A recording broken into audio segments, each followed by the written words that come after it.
A Werewolf Shifter Romance, written by Amelia Hart. Chapter 1. When Warriors Fall. The scent of wildflowers and steel had always defined Kara Thornvale's mornings in the Valkyrie Shields. That particular dawn, 18 months ago, began no differently. She woke before sunrise in the barrack she shared with 5 other warriors, pulled on her leather training gear, and braided her dark hair tight against her skull. The routine brought comfort.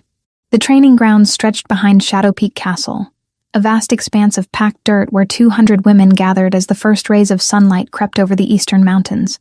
They moved in perfect synchronization, executing the combat forms their Luna had drilled into them for a decade.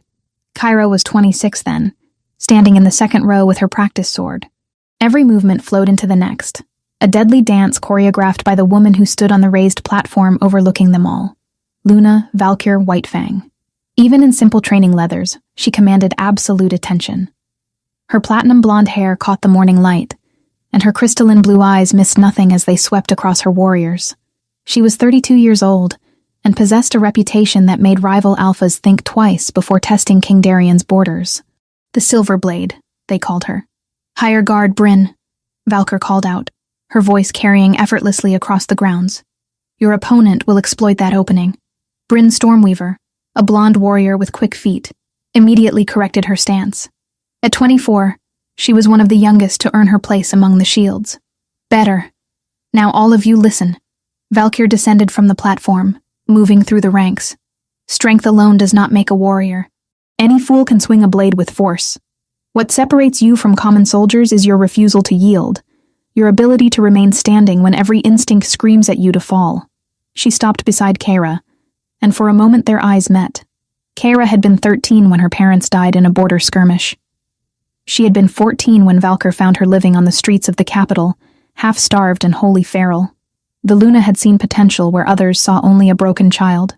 "You never stop fighting," Valkyr continued, addressing everyone but looking at Kara. "Not for your king, not for your pack. You fight because you refuse to be less than you are meant to be." The words sank deep. Kara would remember them months later, when chains bit into her wrists. The session ended as the sun climbed higher. Warriors dispersed to break their fast, but Valkyr gestured for Kara to remain. They walked together toward the castle's eastern tower. "You executed the defensive sequence flawlessly today," Valkyr said as they climbed stone stairs. "Better than I did at your age." Kara felt warmth spread through her chest. Praise from the Luna was rare. "You taught me well." "I taught you what you were willing to learn. There is a difference." They reached the study, a circular room lined with maps. Valkyr moved to the window that overlooked the training grounds. "If something were to happen to me, the shields would need leadership." "You are not going anywhere," Kara protested. "None of us know what tomorrow brings. Promise me something. If anything happens, protect the others. Keep the sisterhood intact." The request felt heavy. "I promise. But nothing is going to happen." Valkyr smiled, but it did not reach her eyes. "Strength takes many forms, little warrior. Remember that." 3 weeks later, everything shattered. It happened during morning training. Valkyr had just finished demonstrating a grappling technique when she suddenly staggered. Her hand went to her stomach, confusion crossing her features. Then she collapsed. Warriors surrounded their Luna while others sprinted for castle healers. Kyra dropped to her knees beside Valkyr, whose face had gone ashen. Blood trickled from the corner of her mouth. "Get away!" Valkyr gasped. Seraphine, the red-haired second in command, pushed through the crowd. "Someone fetch the king. Now." To Valkyr, she said more gently, "Stay with us. The healers are coming." Valkyr's eyes found Kyra's. Her lips moved, forming words almost too quiet to hear. "Do not trust the shadows." Then her eyes rolled back and she convulsed violently. The healers arrived within minutes but seemed baffled. Over the following days, Valkyr's condition deteriorated rapidly. She would wake for brief periods, lucid enough to speak, then slip back into fever dreams. Black veins spread across her skin. Her wolf became trapped beneath her flesh, unable to shift and heal her. "It is a wasting disease," the head healer announced grimly. "We have seen nothing in recorded history. It attacks the connection between human and wolf, severing the bond that makes shifters whole." King Darien stood at his mate's bedside for 3 days without sleep. Kyra had never seen the Alpha King look so helpless. He was 34 years old, broad-shouldered and powerful, with a black beard and golden eyes that could command armies. But none of that mattered when watching his mate die. On the final night, a servant summoned Kyra. She entered the darkened chamber to find Valkyr alone, propped against pillows. "Come closer," Valkyr whispered. Kyra obeyed, taking the Luna's cold hand. The skin felt paper-thin. "I need you to remember something. 5 years ago, I gave you a gift in the sacred grove. That blessing will protect you when the time comes. Do not fear it." She coughed, flecks of blood appearing on her lips. "And Kyra, what I said about the shadows, I meant it. Not everyone in this castle is what they seem. Protect the sisters. Do not let them be scattered." "I will protect them," Kyra promised, throat tight. Some battles cannot be won through strength alone. Her eyes began drifting closed. "Tell Darien I loved him beyond measure." Those were her final coherent words. By dawn, Luna Valkyr Whitefang was gone.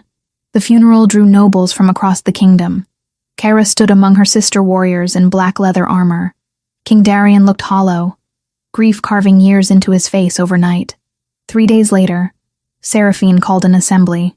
200 women gathered in the great hall. Seraphine stood at the front beside King Darien.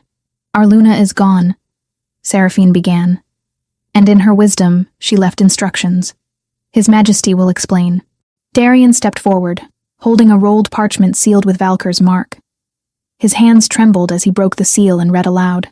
The letter ordered the dissolution of the Valkyrie shields. It claimed the kingdom was secure, borders peaceful, and the warriors should return home to build families. Silence crashed through the hall. Kyra felt the world tilt. Valkyr would never write such words. She had dedicated her life to building the shields. "It bears her seal," Seraphine said quietly. "His Majesty has verified the handwriting. This is our Luna's will." King Darien nodded, confirming it. "You have 1 week to collect belongings and depart," Seraphine continued. "The crown will provide compensation. You are dismissed." Kyra approached Seraphine afterward. "May I see the parchment?" Seraphine's green eyes hardened. "You question our Luna's will?" "I merely wish to see her words. The document is sealed in royal archives. Only His Majesty has access." "You should begin preparations to leave, Kyra." Over the following days, the Valkyrie shields dispersed. Kyra lingered in the capital, taking work as a mercenary guard. She could not shake the conviction that something terrible had happened. 6 months later, the disappearances began. Former shields vanished from their posts. Within 3 months, 8 were missing. Kyra investigated, traveling to locations where women had last been seen. A pattern emerged. Each disappearance occurred in areas where Seraphine had recently visited. Then came the message from Tessa Ironheart, one of Kyra's closest companions. The parchment bore her unmistakable handwriting. "Kyra, I need your help urgently. Meet me at the abandoned Thornwood Tavern on the southern border. Come alone. I have information about the disappearances." Tessa. The Thornwood Tavern sat in disputed territory, burned out during a raid years prior. Kyra arrived at dusk. The tavern was abandoned. Its roof collapsed. She called for Tessa but received no answer. They came from all sides simultaneously. 12 men, all shifters, moving with military precision. Kyra's wolf surged forward and she met them with steel and fury. She fought as Valkyr had taught her, using speed and technique. She killed 3 outright. Disabled 5 more, but numbers told in the end. A blade opened her shoulder. Another caught her thigh. She stumbled, and one attacker got behind her, forcing a vial to her lips. Liquid wolfsbane burned down her throat. Her wolf screamed before falling silent. Darkness took her. She woke 3 days later in a wooden cage barely large enough to sit up in. Silver bars reinforced the structure, burning her skin. The scent of fear saturated the air. "Welcome to the Bloodstone Market," a scarred man said from outside her cage. "You will fetch a decent price. Breeders are always in demand." Kyra tested the bars despite the searing pain. They held firm. As her eyes adjusted to dim light, she recognized faces. 6 other women from the Valkyrie Shields occupied cages near hers. Tessa was there, her face bruised and eyes hollow with guilt. They had used her to lure Kara. "I am sorry," Tessa mouthed silently. Kara did not respond. She spent 3 days observing everything. Guards rotated in shifts. The market operated under protection of local warlords. Escape attempts were punished with silver whips. On the 3rd night, a guard came to prepare them for auction. He carried a bowl of thick black paste that smelled of charcoal. Methodically, he covered the tattoo on each woman's left wrist, the mark identifying them as Valkyrie shields. When he reached Kyra's cage, she met his eyes steadily. "You are making a mistake," he laughed. "Fighters always say that." The paste covered her wrist completely, hiding the crescent moon and sword that marked her as one of Valkyr's chosen. As it dried, Kara felt a piece of her identity being erased. 3 days of captivity. No food, only brackish water twice daily. Her body weakened, but her resolve crystallized. The auction would come tomorrow, and whatever happened on that platform, Kyra Thornvale would not yield. Valkyr had taught her that much. Chapter 2. The Auction Block. The Bloodstone Market woke with the stench of unwashed bodies and desperation. Kyra heard the guards moving between cages long before dawn, their boots crunching on gravel as they prepared for the day's sales. She had not slept, could not sleep with silver burning her skin, and hunger gnawing at her belly. "Up, all of you!" A guard barked, slamming his club against the cage bars. The sound rang through Kara's skull. "Auction starts at midday. Anyone who causes trouble gets the whip." Around her, other captives stirred. Some whimpered. Others remained silent in the resigned way of those who had already surrendered. Kara refused to be either. She sat with her back straight despite the cramped space, her gray eyes tracking every movement in the market. The sun climbed slowly over the eastern horizon, painting the sky in shades of amber and gold. Under different circumstances, Kara might have found it beautiful. Now, it merely marked the passage of time toward whatever fate awaited her on that platform. Tessa caught her eye from the adjacent cage. The dark-haired woman looked haunted, her face bruised purple along one cheekbone. She had stopped trying to apologize after the first day. Kyra had not forgiven her, but neither did she waste energy on anger. Survival required focus. Bryn occupied a cage 3 down from Kara's position. The young blonde warrior had always been quick to smile, quick to laugh during their training sessions. Now she simply stared at nothing, her blue eyes empty of their usual light. Seeing her broken hurt worse than the silver burns. The other 4 Valkyries were strangers to Kara, though she recognized their faces from assemblies. All of them bore the same tattoo beneath the black paste. All of them had been hunted, captured, caged. "Water," a raspy voice called from somewhere to Kara's left. "Please, just water." The guards ignored the plea. They moved through the rows with buckets of brackish liquid, splashing small amounts into wooden bowls shoved through cage openings. Kara drank what she was given, forcing herself to swallow despite the foul taste. Dehydration would kill her faster than starvation. By mid-morning, merchants began arriving. They walked through the market with the casual ease of those conducting ordinary business, examining captives as one might evaluate livestock. Kyra watched them through narrowed eyes, memorizing faces and scents. If she survived this, she would remember every single one. "That one there," a corpulent man in expensive silk said, pointing at a cage holding a young woman who could not be more than 17. "How much?" 20,000 gold, the market master replied. He was the scarred man who had greeted Kyra upon waking. She shifts to a white wolf, very rare. The merchant haggled, eventually agreeing to 18,000. Guards unlocked the cage and dragged the girl out. She fought briefly, desperately, until they subdued her with a silver collar that smoked against her throat. Her screams echoed long after they hauled her away. Kyra's hands curled into fists. The silver bars prevented her from shifting, but her wolf snarled within her mind, demanding blood and vengeance. "Soon," she promised it silently. "We will have our chance soon." The auction platform stood in the market's center, a raised wooden structure that allowed buyers to see merchandise clearly. Kyra had seen slave markets before, during her time as a mercenary. She had always felt disgust at the practice. She had never imagined standing on one herself. Guards began selecting captives around noon. They pulled women from cages in no particular order, chaining them together in groups of 5. Kyra watched the process, noting which guards carried keys and which merely provided muscle. Information was a weapon, and she collected every scrap she could. When they reached her cage, 3 guards approached. They moved cautiously, having clearly been warned she was dangerous. "Easy now," one said, unlocking the door. "Come out slowly, and you do not get hurt." Kara considered her options. She could fight now, attempt to overpower 3 men while weakened and weaponless. The odds were terrible, or she could wait for a better opportunity. Patience had never been her strongest virtue, but Valkyr had drilled tactical thinking into every Valkyrie. She crawled from the cage, her muscles screaming in protest after days of confinement. The guards immediately clamped silver manacles around her wrists, connecting them to a chain. They added her to a line with 4 other women, none of whom she recognized. The walk to the platform took only minutes, but each step felt weighted with significance. This was the moment. Whatever happened next would determine whether she lived as a slave or died fighting for freedom. The platform's wooden boards were stained dark. Whether from weather or blood, Kyra could not tell. The market master stood at the center, a ledger in one hand and a cruel smile on his scarred face.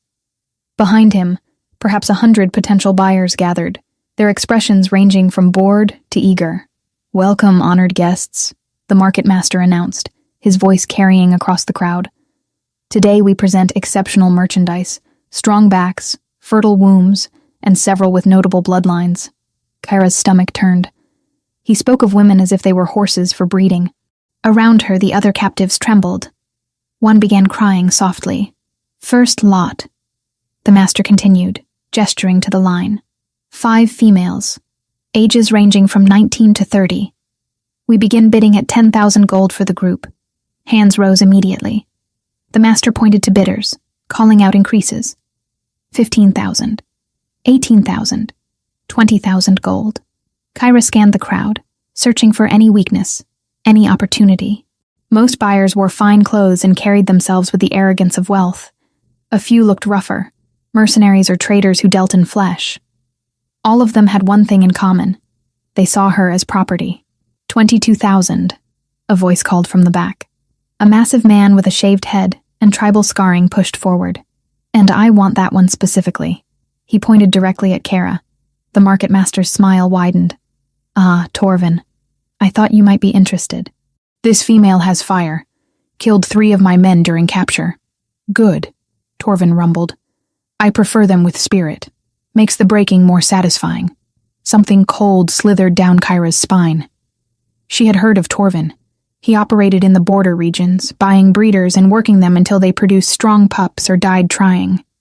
Few of his purchases survived more than 2 years. 22,000 for the lot, the master called. "Do I hear 25? Silence. Going once." Kara tensed. If no one bid higher, she would be Torvin's property within moments. Her wolf snarled, throwing itself against the silver-induced cage in her mind. Not this. Anything but this. Going twice, she gauged the distance to Torvin. 20 feet, perhaps. If she moved fast, if she caught him by surprise, she might reach him before guards intervened. The chain connecting her to the other captives would slow her, but rage could compensate for impediment. Going 3. A scent hit Kara's nostrils, cutting through the stench of the market. Pine and winter storms, power barely contained. Her head snapped toward the source, and her breath caught in her throat. A man stood at the edge of the crowd, tall and imposing even without moving. He wore a dark traveling cloak with the hood pulled low, but Kara could see the strong line of his jaw, could see golden eyes that seemed to glow with inner fire. Everything about him screamed dominance, authority that made every wolf in the vicinity automatically aware of his presence. The market went silent. Buyers turned, recognition and fear flickering across their faces. Even the market master paled slightly. The man pushed back his hood, revealing shoulder-length black hair and a beard that framed features carved from stone. Kyra knew that face. Every citizen of the kingdom knew that face. King Darian Whitefang. The Alpha King himself stood in the Bloodstone market, his golden eyes fixed on the platform. Fixed, specifically, on Kyra. Her heart hammered against her ribs. Why was he here? The market operated in disputed territory, technically outside his jurisdiction. Kings did not personally intervene in matters of slavery, no matter how distasteful they found the practice. He should not have been there. Kings did not ride into outlaw markets on a whim. 2 weeks earlier, his spies had brought him rumors of Valkyrie tattoos scorched from captive skin and Seraphine's seal appearing in ledgers that should never have touched slaver hands.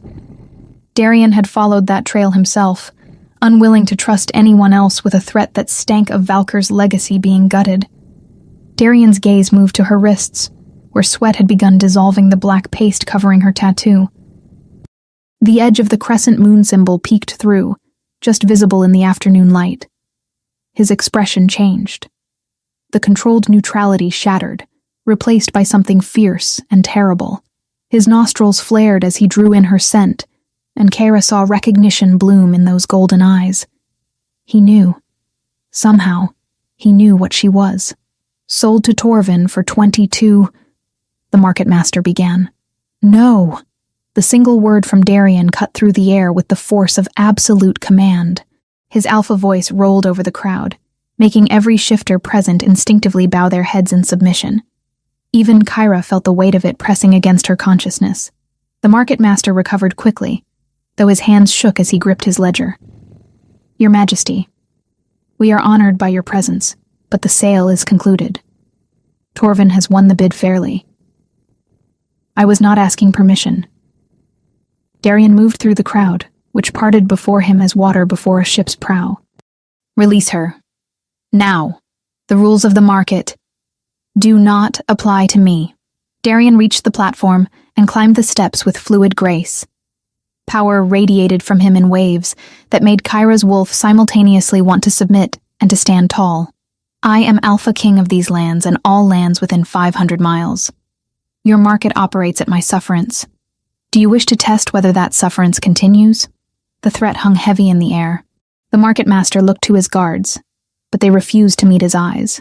No one wanted to challenge an Alpha King, especially not one whose reputation for ruthlessness was well earned.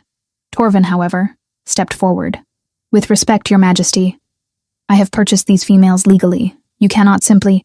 Darian moved faster than Kara's eyes could track. One moment he stood several feet from Torvin. The next, his hand wrapped around the larger man's throat, lifting him off the ground as if he weighed nothing. I can do whatever I wish, Darian said quietly, his voice more terrifying for its calmness. And what I wish is for you to leave. Now. Unless you would prefer I demonstrate why challenging an Alpha King is unwise. He released Torvin, who stumbled backward, gasping. The man looked at Kara with furious, hungry eyes, but he did not protest further. He knew when he was outmatched. Darian turned to the market master. Keys, for all 7 of them. 7? The master's confusion was genuine. The Valkyries. I can smell their particular scent from here. You have 7 of my warriors in these cages. Release them immediately, or I start killing slavers. The master's face went white.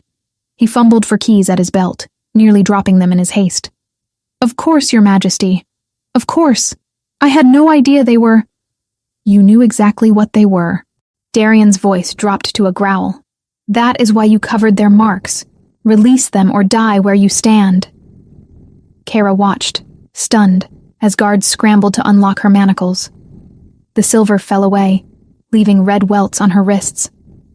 Her wolf surged forward, finally free of the suppressant effects. She could shift now if needed. Darian approached her directly, ignoring the other captives entirely. His golden eyes searched her face, and something passed between them that Kyra could not name. Recognition, certainly, but also something deeper, a connection that made her skin prickle with awareness. He reached for her wrist, his touch surprisingly gentle as he wiped away the remaining paste. The full tattoo emerged. The crescent moon crossed by a sword, with the name Valkyr's Shield inscribed in elegant script beneath. Darian's jaw clenched, a muscle ticked in his cheek. When he spoke, his voice came out rough with barely suppressed emotion. You were one of hers. It was not a question, but Kara answered anyway. Yes, my king. How long have you been here? 3 days. His eyes closed briefly, as if absorbing a blow. When they opened again, they burned with cold fury. He turned to face the crowd, his voice rising to carry across the entire market. Let it be known. The Valkyrie shields are under my protection. Any who harm them, trade them, or hold them captive will answer to me personally. I will find you. I will hunt you. And I will make you pray for death, long before I grant it. Silence. Then chaos erupted. Buyers fled. Merchants scrambled to disassociate themselves from the market's operations. The master himself had vanished, likely already running for whatever hole he could hide in. Darian's guards, who had apparently accompanied him, but remained hidden until needed, emerged to secure the area. They moved through the cages systematically, releasing the 6 other Valkyries and providing them with cloaks to cover their torn clothing. Kyra stood on the platform, watching it all unfold. Her mind spun with questions. Why had Darian come here? How had he known to look for them? And most pressingly, what would happen now? Darian returned to her side. Can you walk? Yes. Good. We leave immediately. This place will be ash by nightfall. He paused, his gaze softening slightly. I am sorry for what happened to you, to all of you. Kara met his eyes. Save your apologies, Your Majesty. Just get us home. Something that might have been respect flickered across his features. As you command, warrior. He offered her his arm, and after a moment's hesitation, Kyra took it. Together, they descended from the platform where she had nearly been sold to the highest bidder. The ride home would take 5 days. Kyra suspected those days would change everything. Chapter 3: Shadows and Suspicion. The journey to Shadow Peak Castle stretched across 5 days of mountain roads and forest paths. Kyra had expected forced marches and minimal rest, the efficient military transport of rescued prisoners. Instead, King Darian provided 7 horses, warm cloaks, and supplies that would have suited honored guests rather than former slaves. She rode at the front of their small caravan, positioned to Darian's right. The arrangement felt deliberate, though the king had not explained his reasoning. Behind them, the 6 other rescued Valkyries followed in pairs, with royal guards bringing up the rear.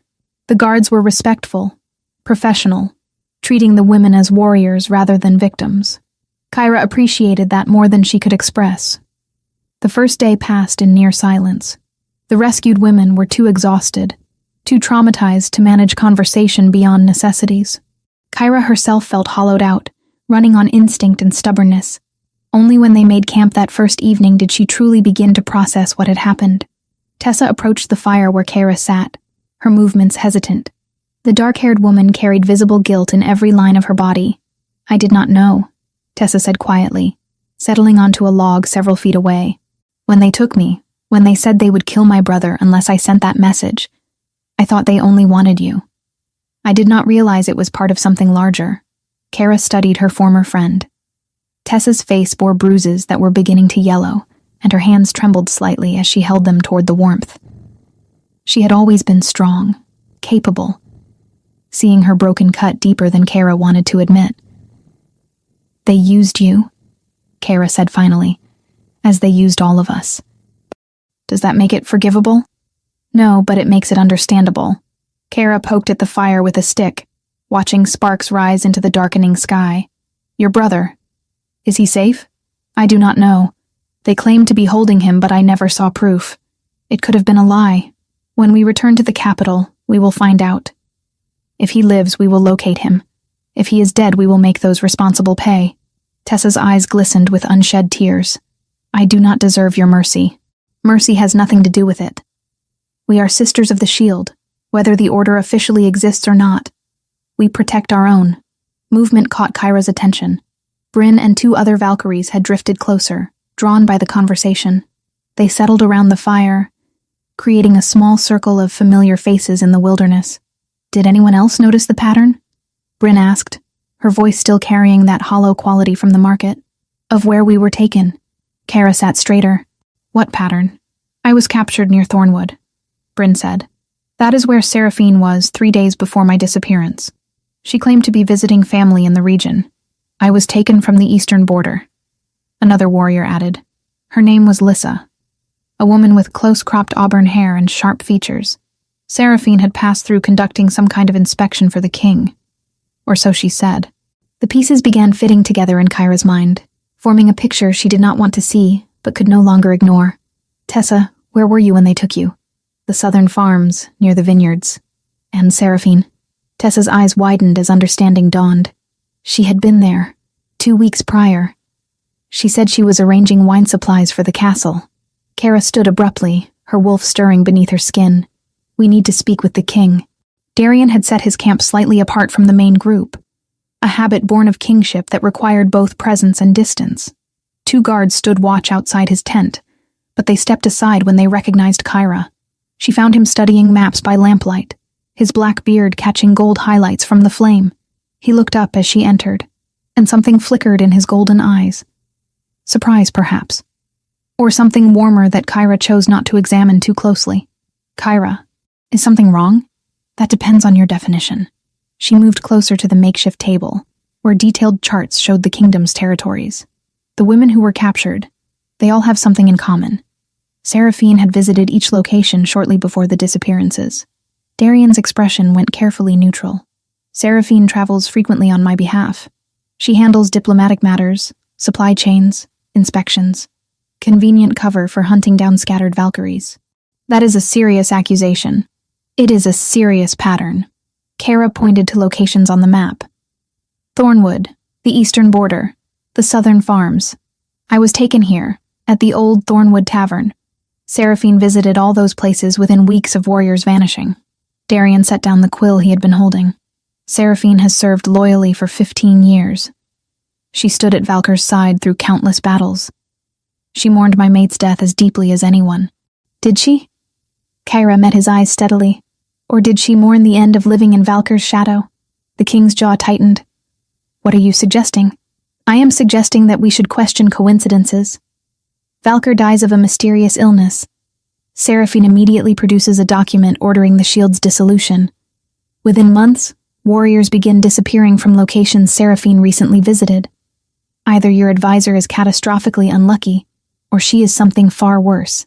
Darian stood, his full height making the tent feel suddenly smaller. Power radiated from him in waves that made Kara's wolf want to either submit or challenge. She did neither, holding her ground despite every instinct screaming otherwise. You think Seraphine betrayed Valkyr, he said quietly. I think someone did. And I think that same someone orchestrated the capture of warriors who might ask uncomfortable questions about their Luna's death. What uncomfortable questions? Kara took a breath, steadying herself. In her final moments, Valkyr warned me about shadows, about not trusting everyone in the castle. I thought she was delirious at the time, but now I wonder, what if she knew she was being poisoned? What if she suspected Seraphine but could not prove it before the illness took her? The king's expression transformed. The careful neutrality shattered, replaced by something raw and terrible. Poisoned? Valkyr was examined by 3 healers. They all confirmed a wasting disease. Healers can be deceived, especially if they are looking for natural causes rather than deliberate murder. You cannot know this. But doubt had crept into Darian's voice, a crack in his certainty. No, Kara admitted. I cannot, but I can investigate. Let me look into Seraphine's activities. Let me trace where she went and when. If I am wrong, I will publicly apologize and accept whatever punishment you deem appropriate. But if I am right, Your Majesty, then your mate's killer walks free in your castle, wearing the face of a loyal advisor. Silence stretched between them. Outside, Kyra could hear the camp settling for the night, low voices and the crackle of fires.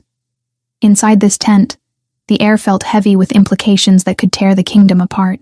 You loved her, Darian said finally. Valkyr, I could see it in how you fought at the market, how you stood tall even when they tried to break you. She marked you as special, did she not? She was my Luna, my mentor. The closest thing to a mother I had after mine died. Then we have something in common. We both lost her, and we both want the truth, no matter how painful that truth might be.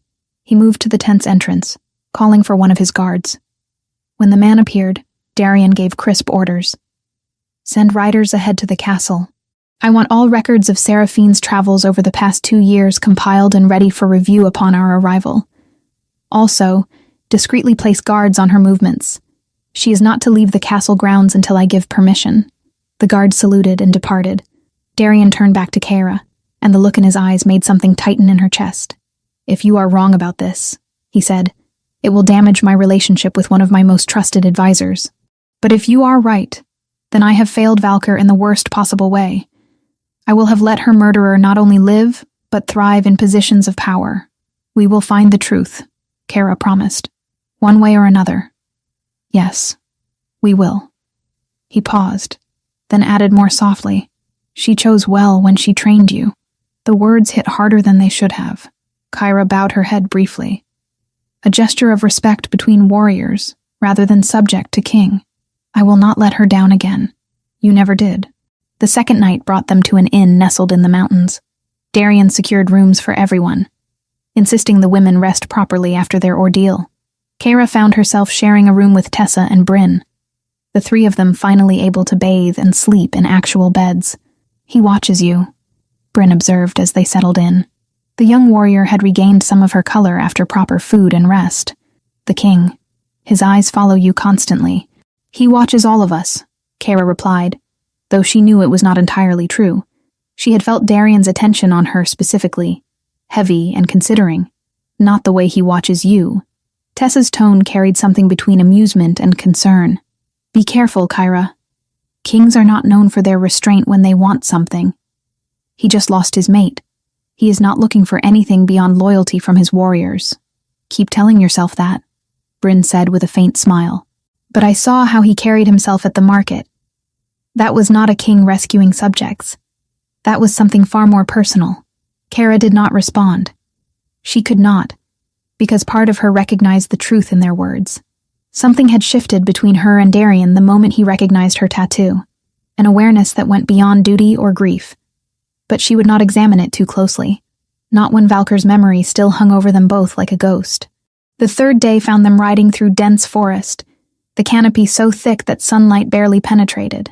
Kyra had fallen back slightly, letting Darian take the lead while she rode beside Tessa. They spoke in low voices about the old training routines, the sisters they had lost, the future that seemed impossibly uncertain. Then, Kara caught a scent on the wind that made her wolf bristle, pine and musk, but wrong somehow, too strong, too deliberate. "We are being watched," she murmured to Tessa. The other woman's nostrils flared as she processed the information. "How many?" "Cannot tell. At least 3, possibly more." Kara urged her horse forward until she rode alongside Darian. "We have company in the trees, trackers, possibly scouts." The king's expression did not change, but his hand moved subtly to rest on the sword at his hip. "How long?" "Just noticed them. They are keeping pace but not approaching. Roderick's territory borders this region. He may have patrols out. And if Seraphine has been feeding him our movements, he would be a fool not to keep eyes on every road we ride," Kara said. "Fools do not orchestrate coordinated abductions across half a kingdom. Or he may have heard about your visit to the Bloodstone Market and wants to know why the Alpha King personally intervened in a slave auction." Darian's jaw tightened. Alpha Roderick Vane has always been ambitious, but he would not dare move against me openly. Openly, no. But Seraphine's pattern of travel might extend beyond random coincidence. If she was coordinating the capture of Valkyries, someone had to be buying them. Someone had to have a use for trained warriors being sold as breeders. The implications hung in the air between them. If Roderick was involved, if Seraphine had been working with him, then this conspiracy went far deeper than simple revenge or jealousy. It spoke to plans for invasion, for destabilizing the kingdom by removing its elite female fighters. "When we reach the castle," Darian said quietly, "you will have full access to conduct your investigation. I will assign you 2 trusted guards and whatever resources you require. But Kyra, if you find evidence that Seraphine and Roderick conspired to murder Valkyr, to kidnap warriors, to undermine my throne, I will need you to be absolutely certain before we act. Because accusation without proof could start a war." "Precisely." They rode in silence after that, both lost in thoughts of conspiracy and betrayal. Behind them, the other Valkyries remained alert, their warrior instincts sharpened despite their recent trauma. Ahead, the mountains rose higher, marking the approach to Shadow Peak. That night, They camped in a clearing that offered good sightlines in all directions. Kyra volunteered for first watch, too restless to sleep. She sat on a fallen log at the camp's perimeter, letting her enhanced senses expand into the darkness. Footsteps approached from behind. She recognized Darian's scent before he spoke. "You should rest," he said, settling onto the log beside her. "Tomorrow will be demanding. So will every day after that. Rest can wait. You are very much as she was. Stubborn, unwilling to show weakness even when exhausted." Kyra glanced at him. In the moonlight, his features seemed carved from shadow and silver. "I am not Valkyr. No. You are yourself. But you carry her legacy forward in how you move, how you think. She would be proud of what you have become." The words struck deep, finding vulnerabilities Kyra usually kept buried. She would be ashamed that I allowed myself to be captured, that I could not prevent what happened to the others. She would understand that you survived impossible odds and still found the strength to protect your sisters. Darian's voice carried quiet conviction. Survival is not weakness, Kyra. It is the ultimate act of defiance against those who try to destroy you. They sat in comfortable silence for a time, watching the stars wheel overhead. Kyra found herself hyper-aware of Darian's presence, of the warmth radiating from his body despite the night chill, of how close they sat, shoulders nearly touching. "Why did you come to the market?" she asked suddenly. "How did you even know to look there?" "I received information. An anonymous message delivered to the castle 3 days ago, detailing the location and claiming that warriors of the shields were being sold. I thought it might be a trap, but I could not ignore the possibility. Someone wanted you to find us." "Yes. The question is why, and who?" Kyra turned that over in her mind. Someone had betrayed the slave operation, had ensured the king arrived in time to rescue them. But who would do that? And what did they stand to gain? "Perhaps someone in Roderick's organization grew a conscience," she suggested. "Perhaps. Or perhaps someone wanted me away from the castle while they arranged something else." Darian met her eyes. "Either way, we will find answers. I promise you that." The intensity in his gaze made Kyra's breath catch. For a moment, she thought he might reach out, might close the distance between them. But then he stood, breaking the spell. "Get some rest," he said. "I will take the watch. You are the king. You need sleep more than I do. I am the king, which means I decide when I sleep." But there was no command in his tone, only weary humor. "Please, Kyra, let me do this. Let me keep watch while you rest. It is small recompense for failing to protect you and the others these past months." She wanted to argue. Instead, she found herself nodding. "Wake me in 3 hours for second watch." "I will." Kyra returned to her bedroll, but sleep took longer to find than she expected. She kept thinking about the king sitting alone in the darkness, keeping vigil over warriors he barely knew. Kept thinking about the way he said her name, the weight he gave it. Kept thinking about things she had no business considering, while Valkyr's memory still felt so fresh. The 4th day brought them within sight of Shadow Peak's towers. The castle rose from the mountain like a natural extension of the rock, its gray walls seeming to grow from the stone itself. Kyra had not realized how much she missed it until she saw those familiar battlements again. Home. Despite everything, this was still home. They entered through the main gates as the sun set, painting the courtyard in shades of crimson and gold. People gathered to stare, word having spread that the king returned with rescued Valkyries. Kyra saw recognition on many faces, saw shock and relief, and standing at the top of the castle steps, her red hair catching the last rays of sunlight, stood Seraphine Ravenmore. Her green eyes widened as she took in the 7 women on horseback. Her face cycled through emotions too quickly to parse. Surprise, confusion, and for just a heartbeat, something that looked like fear. Then her expression smoothed into careful neutrality. "Your Majesty, welcome home. We received your messages. Rooms have been prepared for our returned warriors." "Seraphine," Darian said, his tone giving nothing away, "we have much to discuss. Attend me in my study in 1 hour." "Of course, Your Majesty." Kyra watched the exchange carefully, watched how Seraphine's hands clenched briefly at her sides, how her breathing quickened slightly when her eyes met Kyra's. "Yes," Kyra thought grimly, "you should be afraid, because we are coming for you now. And this time, We will not stop until we have the truth. Chapter 4. Unveiled Truths. Kyra and the 6 rescued Valkyries were given quarters in the warriors' wing of Shadow Peak Castle, the same halls they had once occupied when the Order stood at full strength. The rooms felt haunted by absence. 200 women had lived here once. Now, only 7 returned to find their belongings exactly as they had left them 18 months prior. Someone had maintained the spaces with care. Dust did not coat the furniture. The practice weapons mounted on walls gleamed with fresh oil. Even the bedding smelled of lavender sachets recently replaced. Who did this? Bryn asked, running her fingers along a shelf that held her collection of river stones. Each one represented a victory in training, a tradition Valkyr had started. Who kept our rooms ready when the Order no longer existed? Tessa found the answer in her own chamber. A note lay on the pillow, written in Valkyr's elegant script. It must have been placed there before her death. A final instruction to the castle stewards. Maintain these quarters. Tessa read aloud as the others gathered. The shields may return sooner than expected. When they do, they should find home waiting. Signed, Luna Valkyr Whitefang.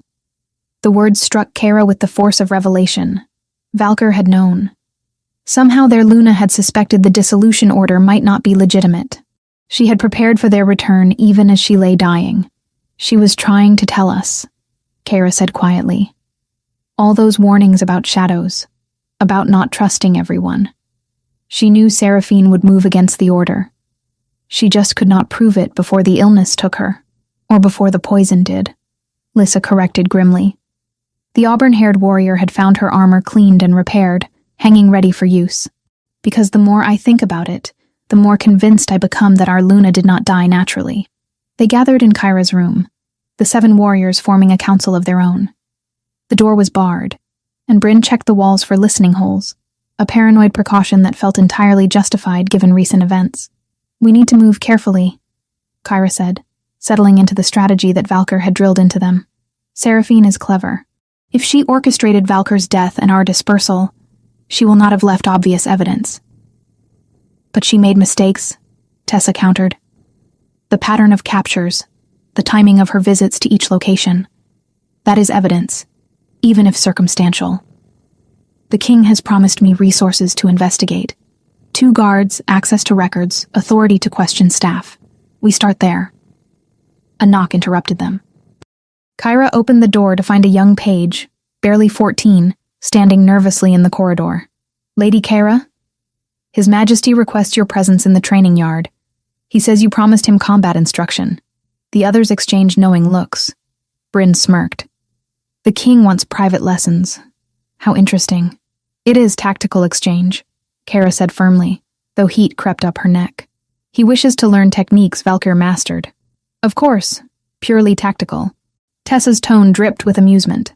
Kara left them to their speculation, and followed the page through the castle's winding corridors. The training yard occupied the eastern courtyard, a space large enough for 50 warriors to spar simultaneously. Now, it stood empty except for King Darien. He had removed his formal attire, wearing simple leather training gear that displayed the powerful build of a man who had fought battles, rather than merely commanded them from afar. His black hair was pulled back, and his golden eyes tracked her approach with unsettling focus. You came, he said, tossing her a practice sword. Kara caught it reflexively, testing the weight.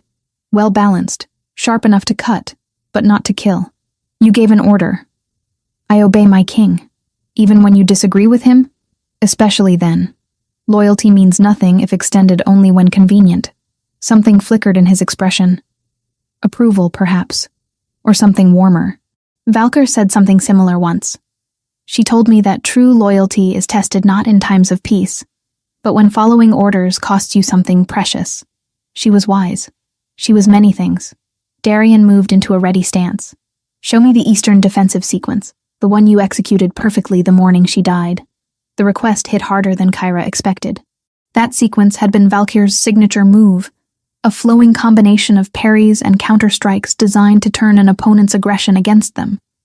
Teaching it to Darien felt intimate, almost sacred, but she had promised. They began slowly, Kara demonstrating each position while Darien mirrored her movements. He was skilled, she realized quickly. His footwork was excellent, his balance near perfect. He simply lacked the refinements that came from training under someone as masterful as Valkyr. "Shift your weight forward more," Kara instructed, moving to adjust his stance. The moment her hands touched his shoulders, awareness crackled between them. She could feel the heat of his skin through the leather, could sense his wolf stirring in response to her proximity. She stepped back quickly. "Try the sequence again." Darian complied, executing the moves with improved precision. They worked through the sequence 5 times, then 10, until he performed it flawlessly. "Better," Kara said. Valkyr would have approved. Would she? Darian lowered his sword, his gaze intense. Or would she have questioned why I ask you specifically for instruction when I have a dozen other warriors who could teach me? I do not presume to know what our Luna would think. But you do know. I can see it in how carefully you maintain distance between us, in how you refuse to meet my eyes for longer than necessary. He moved closer, his voice dropping. You think I am dishonoring her memory by wanting to be near you. The accusation stung because it contained truth. Your mate died 18 months ago. Grief does not fade so quickly. It does not fade at all. It merely changes shape. Darian set down his practice sword. I loved Valkyr with everything I was. When she died, part of me died with her. I thought I would never feel anything beyond that emptiness again. Your Majesty, then I saw you standing on that auction platform, chains burning your wrists, and something inside me roared to life, not because you reminded me of her, but because you are you, strong where she was gentle, fierce where she was diplomatic. You are not Valkyr's replacement, Kara. You are something entirely new. Kyra's breath caught. This is not appropriate. Nothing about any of this is appropriate. But when has appropriateness ever mattered to warriors? We live by different rules, you and I. We understand that tomorrow is promised to no one. You are my king, and you are the woman who makes me want to be more than just a grieving widower wearing a crown. He reached out, his fingers brushing her cheek with devastating gentleness. Tell me you feel nothing. Tell me this awareness between us is one-sided. If you can say that truthfully, I will never mention it again. Kyra wanted to lie, wanted to maintain the distance that duty and propriety demanded. But she had never been good at deception. I cannot say that, she whispered. But wanting something does not make it right. No, it makes it human. Darian's thumb traced her cheekbone, sending shivers down her spine. Or, in our case, wolf. Before Kara could respond, footsteps echoed across the training yard. They stepped apart quickly, though not quickly enough. Seraphine stood at the yard's entrance, her green eyes taking in the scene with calculating precision. Your Majesty, she said smoothly, forgive the interruption, but the council has assembled as you requested. They await your presence in the throne room. Darian's expression shuddered, becoming the mask of kingship once more. Thank you, Seraphine. I will attend shortly. And Lady Kara, how fortunate to see you restored to us. When you have time, I would very much like to speak with you privately. There are matters regarding the Order's dissolution that may interest you. Kyra met the red-haired woman's eyes steadily. I would welcome such a conversation. Excellent. Shall we say tomorrow morning? My chambers, after breakfast. I will be there. Seraphine departed with a graceful bow, leaving tension thick in her wake. She knows we suspect her, Kara said once they were alone again. Of course she does. Seraphine has survived court politics for 15 years. She reads people the way you read battle formations. Darian retrieved his sword. Be careful tomorrow. Do not meet with her alone. I am not afraid of her. You should be. If she killed Valkyr, she will not hesitate to kill you too. That evening, Kara met with Tessa in the castle's archives. The head librarian, an elderly wolf named Cedric, had served the crown for 40 years. He remembered when Kyra was a child, and his loyalty to Valkyr's memory ran deep. The records you requested, he said, producing 3 leather-bound ledgers. Every journey Seraphine has taken on behalf of the crown over the past 2 years. Destinations, duration, stated purposes. Kyra and Tessa pored over the entries, cross-referencing them with the locations where warriors had disappeared. The pattern became undeniable. Every single capture location corresponded to a place Seraphine had visited within the month prior. She was scouting, Tessa said, her finger tracing routes on a map, finding isolated warriors, identifying their routines, reporting back to whoever was organizing the captures. Roderick? Kara supplied. It has to be. He has the resources to fund a slave operation. He has the ambition to want the kingdom weakened. And look here. She pointed to an entry from 3 years ago. Seraphine made 3 trips to Shadowfen territory in the span of 6 months. The stated purpose was trade negotiations. But those negotiations never resulted in any agreements. She was meeting with him, planning. They worked through the night, building a timeline. The trips to Shadowfen started 3 years ago. 8 months later, Valkyr became ill. 3 weeks after her death, the dissolution order appeared. Within 6 months, warriors began disappearing. We need more than travel records, Kyra said, as dawnlight began filtering through the archive windows. We need proof of communication between Seraphine and Roderick. Letters, witnesses, something concrete. There may be another avenue. Cedric had been listening quietly. The Luna maintained private correspondence. After her death, her personal effects were sealed by order of His Majesty, but the seal can be broken with royal permission. Kara felt hope kindle. Valkyr kept journals? She kept everything. Letters received, copies of letters sent, daily observations. If she suspected treachery, she would have documented it. The next morning, Kara attended Seraphine's chambers with Bryn as her escort. The red-haired woman received them in a sitting room decorated with expensive tapestries and imported furniture. She offered tea with impeccable courtesy. "I am glad you survived your ordeal," Seraphine said, settling into a chair with elegant ease. "When I heard about the captures, I feared the worst." "Did you?" Kara accepted the tea, but did not drink. "That seems odd, considering you dissolved the order specifically to disperse us. Following our Luna's wishes was not easy, but duty demanded it. Show me the letter. The one ordering dissolution." Seraphine's smile did not waver. "That document is sealed in royal archives. Only His Majesty has access. Convenient. No one can verify its authenticity." "Are you suggesting I forged our Luna's final command?" The words were spoken lightly, but steel underlay them. "I am suggesting that you profit greatly from the shield's destruction. You retain your position as the king's trusted advisor. You face no competition from trained warriors who might question your counsel. And you certainly do not have to worry about us investigating Valkyr's death." Seraphine set down her teacup with deliberate care. "You tread on dangerous ground, Kyra. I walk the ground our Luna bled on. If that makes me dangerous, so be it. Valkyr died of illness. 3 healers confirmed it. Healers see what they are told to look for. But poison that mimics wasting disease, that attacks the bond between human and wolf, that exists. Rare, but attainable for someone with the right connections." The mask slipped.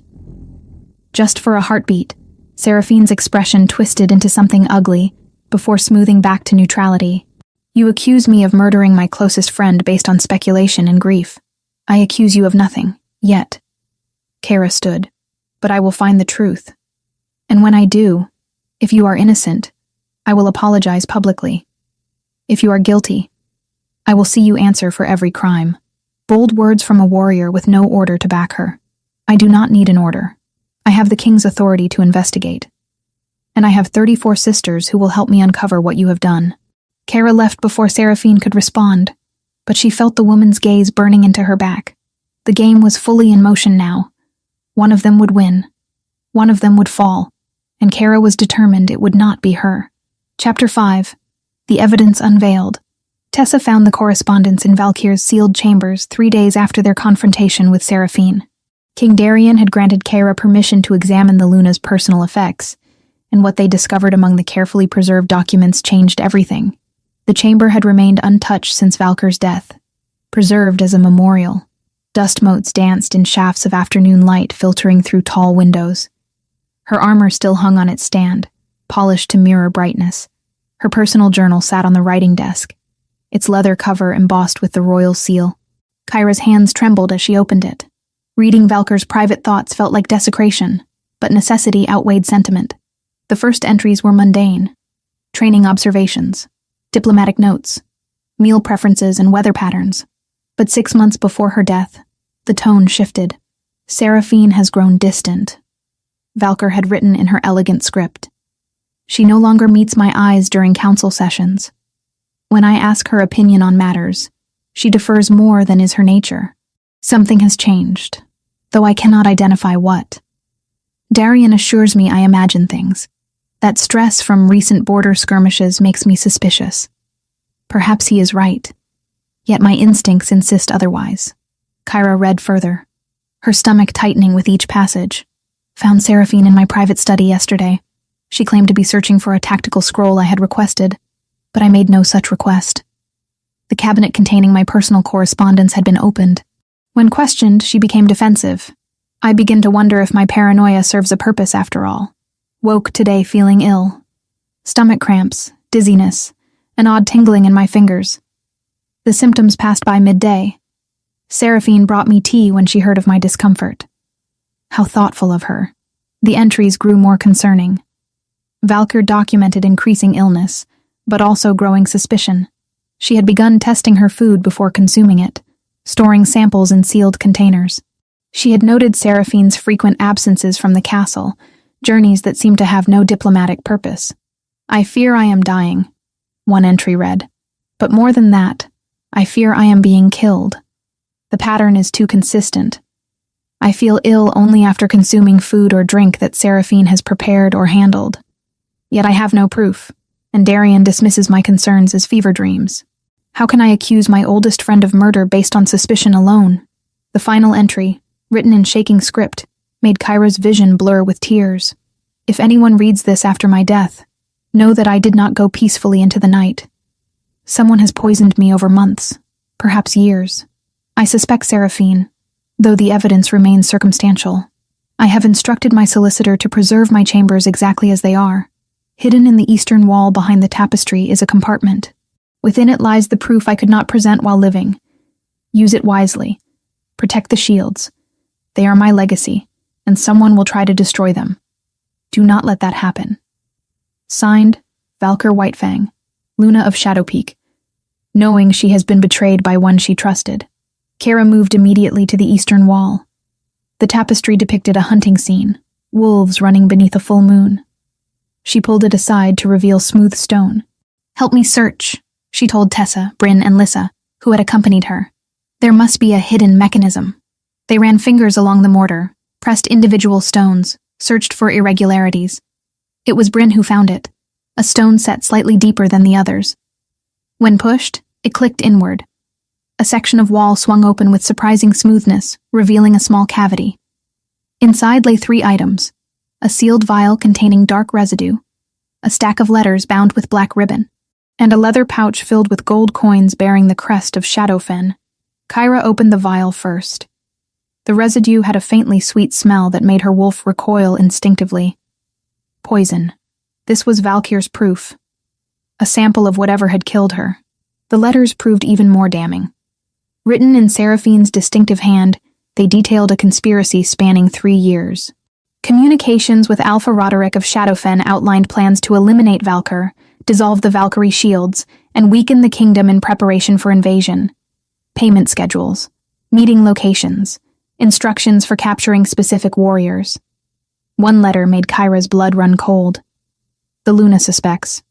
She has been testing her food, growing paranoid. I have increased the dosage. She will be dead within weeks. Once she is gone, I will present the forged dissolution order. Darian is too consumed by grief to question it. The shields will scatter, and your men can begin captures. Remember our agreement. I receive position as Luna of Shadowfen and control of the Eastern Territories once you conquer Shadowpeak. Do not fail me in this. Seraphine. We have her, Tessa breathed. This is absolute proof. We have more than that. Lisa examined the coins. These are payment. Seraphine was paid in Shadowfen gold to betray her Luna and her kingdom. Kyra carefully collected everything, wrapping the evidence in cloth. We take this to the king immediately. No more speculation. No more circumstantial patterns. This is proof that will stand before any council. They moved swiftly through the castle corridors, drawing curious looks from servants and guards. Word had spread that something significant was happening. The Valkyries had returned. The king had granted them unusual authority. Change was coming to Shadow Peak, and everyone could sense it. They found Darian in the throne room, meeting with his council of 5 nobles. Seraphine stood at his right hand, her position of influence on full display. Her green eyes narrowed when she saw Kara enter with her companions.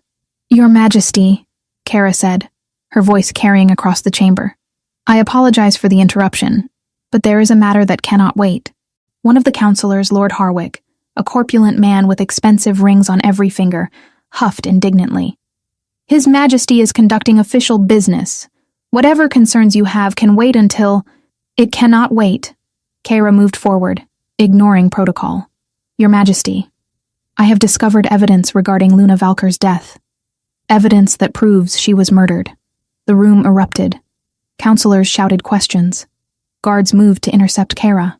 But Darian raised one hand, and silence fell instantly. "Everyone out," he said quietly, "except Lady Kyra and her companions. And Seraphine, you stay as well." "Your Majesty, this is highly irregular," Lord Harwick protested. "I set out." The Alpha command in Darian's voice brooked no argument. The counselors fled, leaving only the king, Seraphine, and the 4 Valkyries. Seraphine's composure remained perfect, but Kara saw her pulse jumping in her throat. "This is quite dramatic, Kara. What fantastical evidence do you claim to have found?" "Evidence that Valkyr herself preserved for discovery after her death."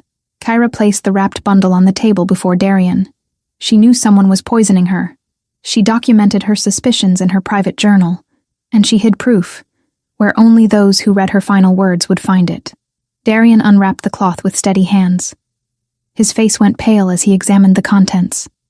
The vial, the letters, the coins. He read each document slowly, his expression growing colder with every line. "This is your handwriting, Seraphine," he said finally, his voice devoid of emotion. "I have seen it often enough to recognize it immediately." "Those letters could be forged," Seraphine said, but her voice had lost its confidence. "Kyra hates me. She has motive to fabricate evidence." "Did she also fabricate Valkyr's journal? The one where my mate documented her suspicions? Where she wrote about feeling ill after consuming food and drink you had handled?" Darian stood, his full height making him seem to tower over them all. "Did she forge the vial containing poison residue, or counterfeit coins from Shadowfen bearing dates from 2 years ago?" "Your Majesty, I served loyally for 15 years. Would I throw that away for power, for position, for the promise of becoming Luna to an Alpha who would conquer my kingdom?" Darian's control slipped. His eyes flashed gold, his wolf rising dangerously close to the surface. "You murdered my mate. You watched her die slowly over weeks while pretending concern. You stood at her funeral and wept false tears. Then you used forged documents to destroy everything she built." Seraphine's mask finally cracked. Rage and fear warred in her expression. "She never appreciated me. 15 years I stood in her shadow while she received all the glory, all the praise. I was smarter, more strategic, but she was Luna, and I was merely her second. Roderick saw my worth. He offered me what you and Valkyr never would, true power. You confess then." Darian's voice had gone deadly quiet. "I confess to nothing that matters. Valkyr is dead. The shields are scattered, and Roderick's forces are already positioning for invasion. Even if you execute me, the plan proceeds." Kyra felt her wolf surge forward. "How many warriors did you sell? How many of our sisters did you hand over to be enslaved?" Seraphine turned her cold gaze on Kara. 83. "I identified the strongest, most dangerous. The ones who might investigate or ask uncomfortable questions. Roderick's men captured them. The slave markets paid well for trained warriors. Everyone profited except you fools who believed in honor and loyalty." Bryn lunged, but Kyra caught her arm. "Not yet. She will face justice." "Justice?" Seraphine laughed bitterly. "There is no justice. There is only power, and those smart enough to seize it. Valkyr was weak. She believed in fairness and compassion. That weakness made her easy to kill." Darian moved faster than Kara could track. One moment he stood by the table. The next, his hand wrapped around Seraphine's throat, lifting her off the ground. "You dare call her weak?" he growled. his voice more wolf than human. Valkyr had more strength in one finger than you possess in your entire corrupted soul. She trusted you. She called you sister. And you repaid that trust by poisoning her slowly enough to maximize suffering. Seraphine clawed at his grip, her face turning purple. Kyra should intervene, should remind the king that they needed Seraphine alive to testify, to reveal Roderick's plans. But part of her wanted to watch Valkyr's murderer die. Darian, she said quietly. Not like this.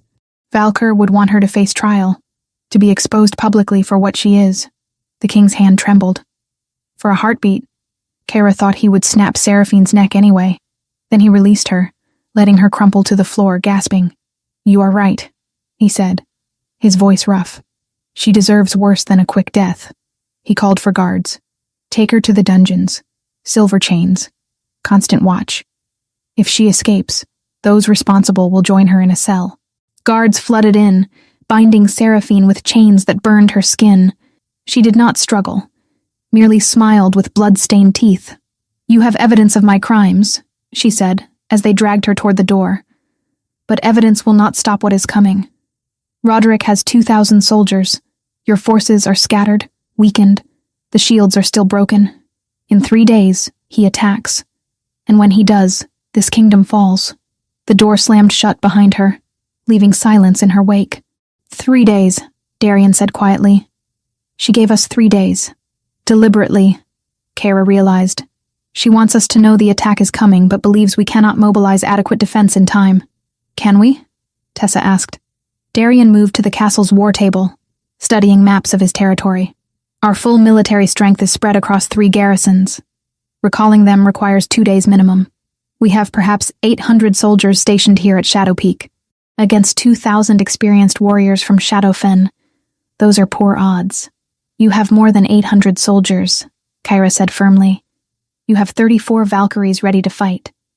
And if we send word immediately to the warriors who dispersed, if we call them home, how many more could reach us in 3 days? Sending messages? Waiting for responses? Coordinating return journeys? Darian calculated quickly. Perhaps another 40, maybe 50. That gives us roughly 900 defenders against 2,000 attackers. Still poor odds. Better than 800 against 2,000, and we have advantages Roderick does not expect. He believes the shields remain scattered and broken. He does not know we have discovered Seraphine's treachery. He thinks his invasion will catch us completely unprepared. Bryn stepped forward. We know this castle better than any outsiders. We know its defenses, its weak points, its hidden passages. 34 trained warriors can hold choke points that would require hundreds of regular soldiers. And we fight for something Roderick's mercenaries do not, Lisa added. We fight for our home, for justice, for Valkyr's memory. That gives us strength no amount of gold can buy. Darian studied the 4 women standing before him. Then he straightened, decision crystallizing in his golden eyes. Kyra, I am reinstating the Valkyrie shields effective immediately. Full authority, full resources. You are promoted to general with command over all female warriors in my service. Recruit, train, coordinate. Use whatever you need. Your Majesty, you were right about everything. Seraphine, the conspiracy, the threat we face. You pieced together truth from fragments when everyone else remained blind. Valkyr chose wisely when she marked you as special. I will not make the mistake of underestimating you as others have. Warmth flooded through Kyra's chest. Not just from the promotion, though that mattered, but from the trust Darian placed in her. The recognition that she was more than just a grieving warrior seeking vengeance. I will not fail you, she promised. I know. His expression softened slightly. Because you are you. Strong where others break. Determined where others surrender. Valkyr saw that in you years ago. I am only now beginning to understand what she knew all along. Their eyes held for a moment that stretched too long, weighted with unspoken things. Then reality crashed back. 3 days, Kyra said.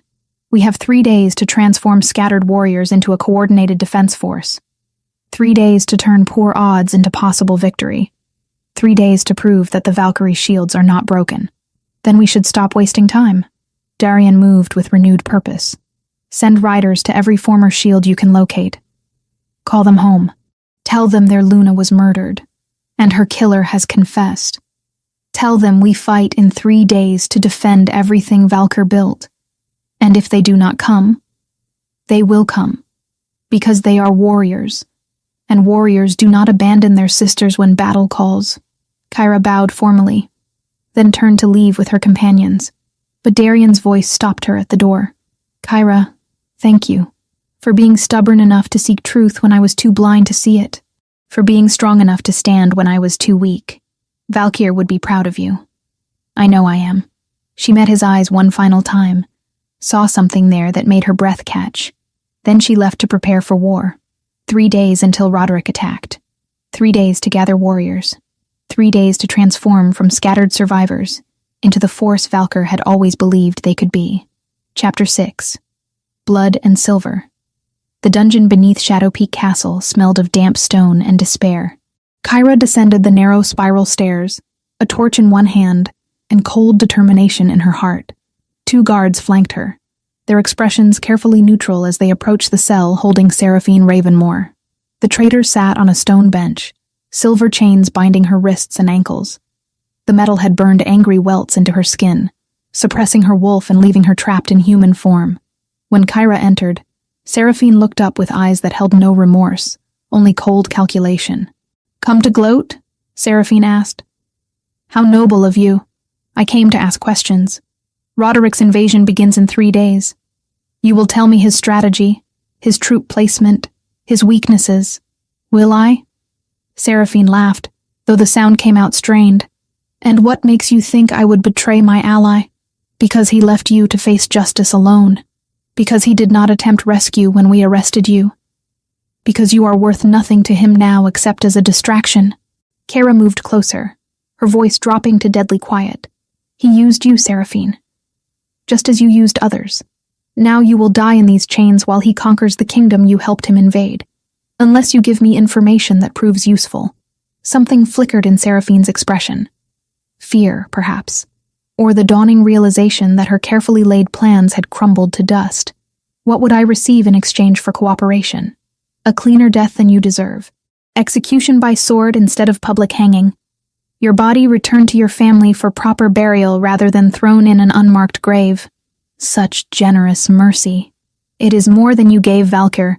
She suffered for weeks while you watched her die. Kyra's wolf stirred, demanding violence. Tell me about Roderick's strategy. Seraphine was silent for a long moment. Then she sighed, shoulders sagging in defeat. He attacks at dawn on the 3rd day. 2,000 soldiers divided into 3 forces. The main army strikes the southern gates while smaller contingents target the eastern and western walls simultaneously.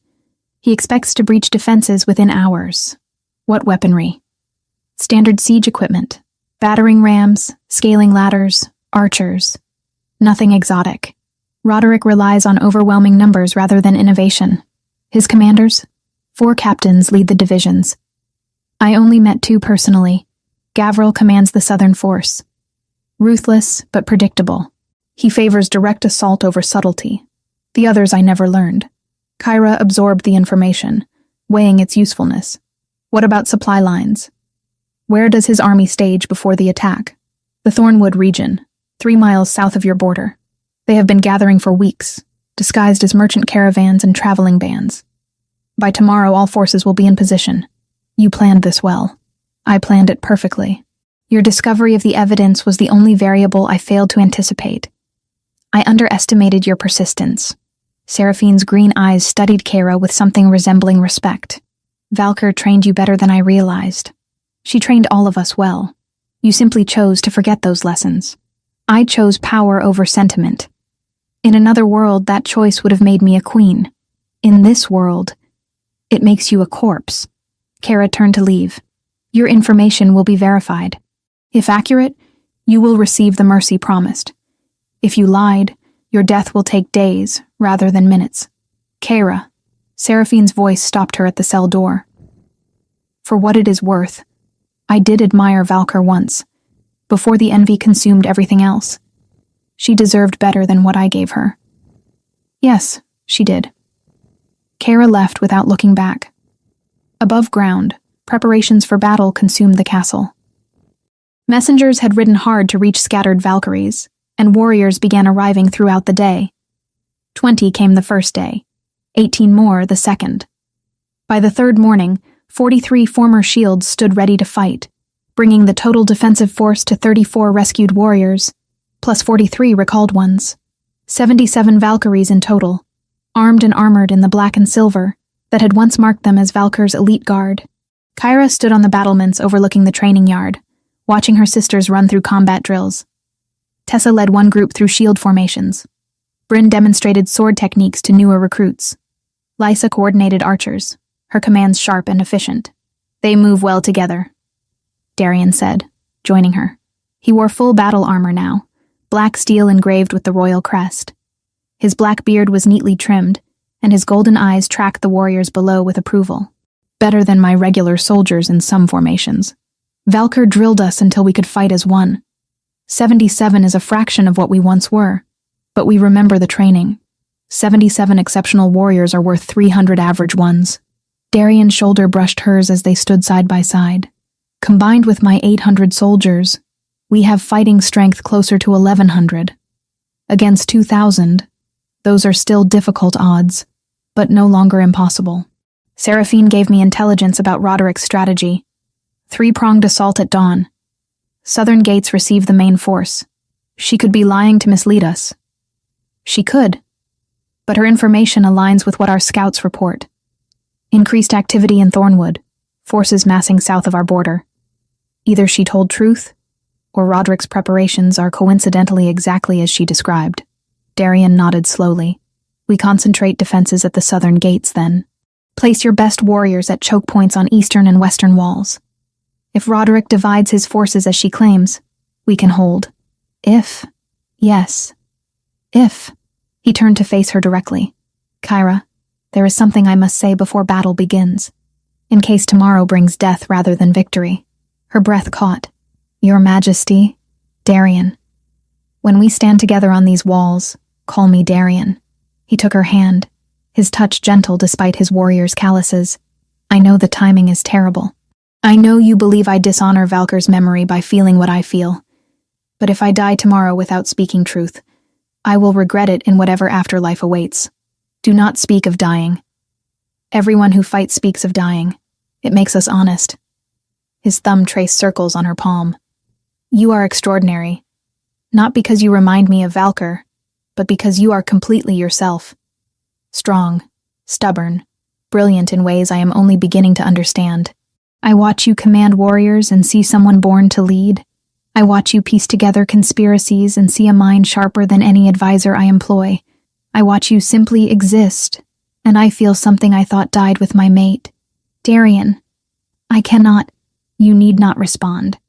I ask nothing from you except that you survive tomorrow. Survive, and we will speak more when battle is done. But know this, Cara Thornvale, if I fall defending these walls, my last thought will be gratitude that I met you, that you showed me I could feel something beyond grief." Before she could respond, before she could process the words, he leaned forward and kissed her. Gentle but certain, a claiming that sent heat racing through her veins. Her wolf surged forward, recognizing something fundamental in his touch. She kissed him back, just for a moment, just long enough to acknowledge what existed between them. Then she pulled away, her heart hammering against her ribs. "If you die tomorrow," she said quietly, "I will march into whatever hell holds you and drag you back. We have unfinished business, King Darian Whitefang. Do not think death releases you from it." He smiled, genuine warmth lighting his features for the first time since Valkyr's death. "Yes, General." The moment shattered as horns sounded from the southern watchtower. 3 long blasts, the signal for approaching army. "They come early," Darian said, all softness vanishing as he transformed into the warrior king. Roderick changed his timing. Cara ran to the southern wall, Darian matching her stride. Below, torchlight illuminated the forest edge. Hundreds of torches, maybe thousands, forming a line that stretched across the entire southern approach. "He attacks now," she breathed. "At night, when we expected dawn." Seraphine's information was deliberately wrong. She bought Roderick one final advantage. Darian's voice carried across the battlements. All forces to defensive positions, archers to the walls, infantry to the gates, Valkyries to eastern and western choke points. We hold until dawn, then counterattack when they are exhausted. Warriors flooded into position with training honed efficiency. Kyra found her sisters gathering at their assigned locations. Tessa commanded the eastern wall with 15 Valkyries. Bryn held the west with 16. That left 46, including Kyra herself, to reinforce wherever the breach came. The enemy reached the walls as midnight bells tolled. Scaling ladders crashed against stone. Battering rams pounded the southern gates. Arrows filled the air, black shafts blotting out starlight. Kyra fought alongside her sisters, her sword finding throats and hearts with lethal precision. An attacker cleared the eastern wall. She beheaded him before he could sound alarm. Another followed. Bryn's blade took him in the chest. Hours blurred into continuous violence. Kyra lost track of how many she killed. 10? 20? Her arms burned with exhaustion. Blood slicked her hands, making her sword grip treacherous. The southern gates cracked under relentless assault. Wood splintered, metal bent. The barrier would not hold much longer. "Fall back to second defensive line," Darian commanded, fighting 3 enemies simultaneously. Let them through, then collapse the tunnel behind them. It was desperate strategy. Allow the enemy inside to create a kill zone. Kyra had seen it work in training. She had never imagined deploying it in actual battle with lives depending on precision timing. The gates burst inward. Enemy soldiers flooded through. Darian's forces retreated in controlled chaos, funneling invaders into the predetermined kill zone. Then, at his signal, support columns were cut. The tunnel ceiling collapsed, crushing dozens and sealing off reinforcements, but hundreds had made it through. The courtyard became a churning mass of bodies.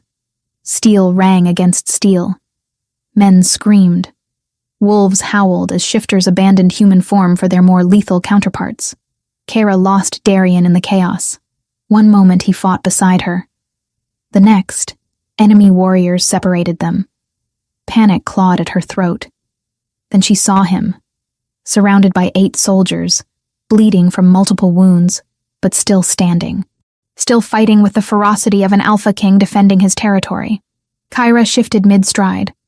Her silver wolf erupted from her skin, larger and faster than she remembered. Something was different. Power flowed through her limbs, strength beyond anything she had known. Valkyr's blessing, the gift given 5 years ago, activated by mortal danger. She tore through enemies like they were made of parchment. Her jaws crushed throats. Her claws rent armor. She reached Darian as an enemy blade aimed for his exposed back. Kyra intercepted, taking the blow across her shoulder. Pain exploded, but her wolf ignored it. She killed the attacker, then positioned herself between Darian and the remaining soldiers. "Kyra, no!" Darian's protest died as he saw her wolf. Saw the silver fur marked with glowing lunar symbols that had not existed before. Saw power radiating from her that made his own alpha presence feel diminished. The enemy soldiers saw it too. Several retreated. Others attacked with desperate ferocity born of fear. Kyra met them head-on. The wolf Valkyr had blessed years ago, held dormant until the moment Kyra needed it most, was finally fully awake. And it was glorious. She fought with abandon, protecting Darian while he recovered. Fought until the courtyard ran red. Fought until the enemy soldiers who had breached the gates lay dead or fleeing. Dawn broke over the battlefield, painting everything in shades of crimson and gold. Roderick's remaining forces, seeing their advance faltering, began orderly retreat. They had failed to take the castle. The invasion had crumbled. Kyra transformed back to human form, collapsing from exhaustion and blood loss. Strong arms caught her before she hit the ground. "I have you," Darian murmured, cradling her against his chest. "You magnificent, impossible woman. I have you." "Did we win?" Her voice came out slurred. "We survived. That counts as victory." Healers arrived, tending wounded. The courtyard slowly transformed from battleground to hospital. Kyra let them clean and bandage her shoulder. But her eyes never left Darian. He knelt beside her, his armor dented and blood-stained, but his golden eyes clear. "That transformation. The marks on your wolf, that was Valkyr's gift? She blessed me 5 years ago. I never understood what it meant until tonight. She made you her heir, gave you power that would activate when you truly needed it. Darian's hand found hers. She knew. Somehow she knew you would be the one to protect what she built. Kara looked across the courtyard at her sisters. Tired, bloodied, but alive. 77 Valkyries had held against impossible odds. 77 warriors had proven the shields were not broken. We won, she said again, this time with certainty. We won, Darian agreed. And now we make sure no one ever tries to destroy what you and Valkyr created again. Chapter 7. Under the Full Moon. The healers worked through 3 days tending to wounded.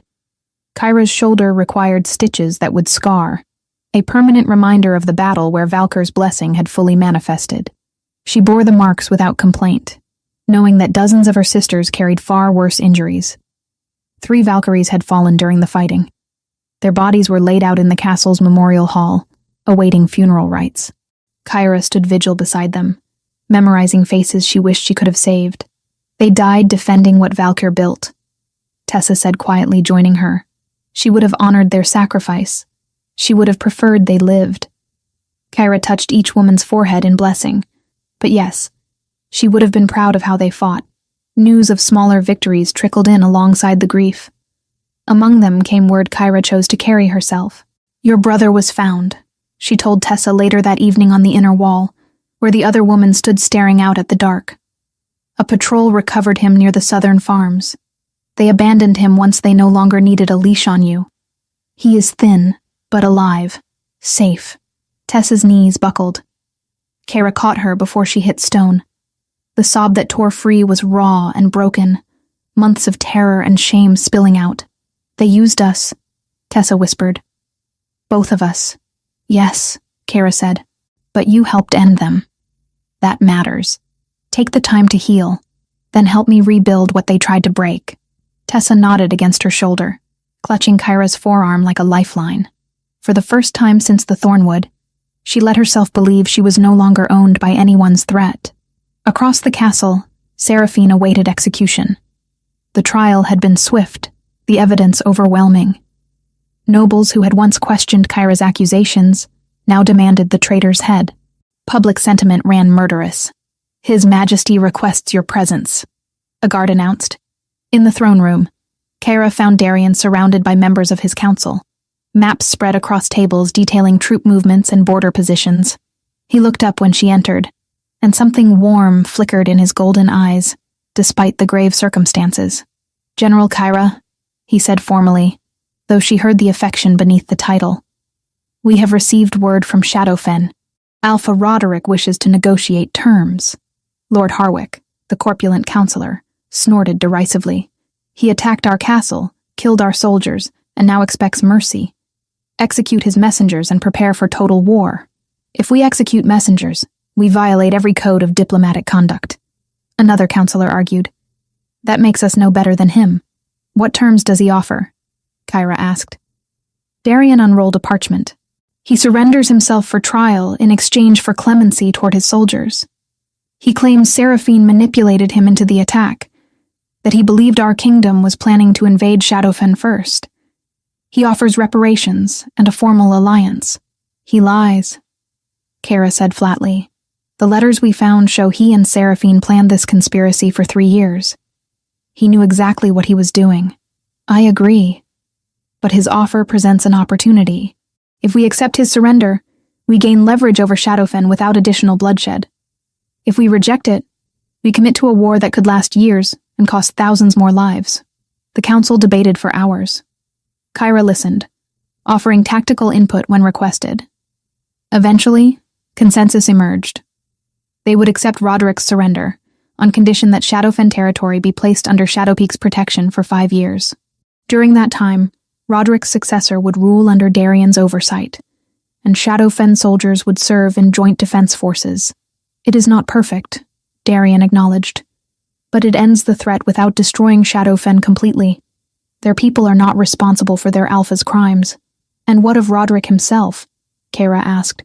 He stands trial alongside Seraphine. If found guilty, he dies, but at least his pack survives. 3 weeks after the battle, Shadowpeak held a double execution.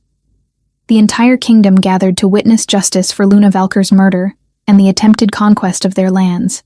Seraphine walked to the scaffold with her head high, refusing to show fear even as silver chains bound her. Roderick came next, his expression resigned. They were not granted final words. The crimes spoke loudly enough. Kara stood among the Valkyries, all 74 survivors wearing ceremonial black armor. They had lost 3 sisters in battle, but 41 more had been recovered from various slave markets across 5 kingdoms. The order now numbered 115 warriors, more than half their original strength. The executioner's blade fell twice. Justice, cold and absolute. Afterward, Darian found Kyra on the eastern battlements, watching the sun set over mountains that marked the border with former enemy territory. "It is done," he said simply. "Yes, though it feels hollow. Valkyr is still dead. Our sisters who were murdered or enslaved remain gone. We have justice, but not restoration. Justice is sometimes all we get." Darian stood beside her, their shoulders touching in comfortable intimacy. "But we can build something better moving forward. The Valkyrie shields are officially reinstated. I have allocated funding for expansion. We will reach 200 warriors again within 2 years. And what of us?" The question emerged before Kyra could stop it. "We have not spoken since the battle, since you kissed me on these very walls. I did not wish to pressure you while we dealt with executions and political negotiations." Darian turned to face her directly. "But now that immediate crises have passed, I must know. Was that kiss merely heat of the moment? Or did it mean what I hoped?" Kyra took a breath, gathering courage. "I spent weeks believing wanting you dishonored Valkyr's memory. That feeling anything for her mate made me a traitor to everything she represented. And now I realize Valkyr would be furious with me for thinking so small. She trained us to be strong, to claim what we wanted, to never apologize for our hearts." Kyra met his eyes steadily. "I want you, Darian.